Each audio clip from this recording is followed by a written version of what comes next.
नमस्कार, मी लतिका। आज मी तुम्हाला कांद्याच्या पात्याची चटणी बनवून दाखवणार आहे। तर कांदे घेतलेले आहेत बघा, पाती सकट कांदे घेतलेले आहेत आणि 4 घेतले ते आणि त्यांची पात पण घेतलेली आहे।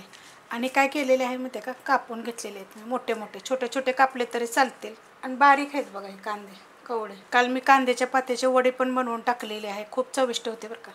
तिखटाप्रमाणे मिरच्या घ्या, 4 मिरच्या घेतलेल्या आहेत, 4 पाकळ्या लसणाच्या, 2 कढीपत्त्याच्या काड्या घेतलेल्या आहेत। थोडासा पुदिना असला तरी पण तुम्ही टाका, चव छान येते आणि पुदिना खाल्लेला पण चांगला असतो। छोटा 1 चमचा जिरं, भाजलेलं नाहीये, कच्चंच आहे। त्यात टाकायचे आपल्याला चवीप्रमाणे मीठ। त्यात टाकणार आहे कोथिंबीर। कोथिंबीर बघा मी अशी छोटे छोटे देठं पण घेतलेली आहेत, जेवढी कवळी देठं असतील तेवढी घ्यायची। आता कशी भेटते कोथिंबीर तर टाकायची चटणीमध्ये, 1 मूठभर टाकलेली आहे देठासकट। आता त्यात टाकायचं आपल्याला अर्ध्या लिंबाचा रस। जर तुम्हाला लिंबू जर टाकायचं नसेल का नाही तर त्याच्यामध्ये मग अर्धा चमचा आमचूर पावडर टाकली तरी चालेल। आता कैरी तर अजून भेटते बघा, तर ह्याच्यात मी 1 चमचाभर टाकायचे आपल्याला ह्याच्यामध्ये लिंबाचा रस। अर्ध्या लिंबाचा रस बघा मी पिळून घेतलेला, 1 चमचा जरी टाकला तरी चालेल किंवा थोडासा कैरीचा तुकडा टाकला तरी चालेल किंवा अर्धा चमचा आमचूर पावडर जरी टाकली तर चालेल।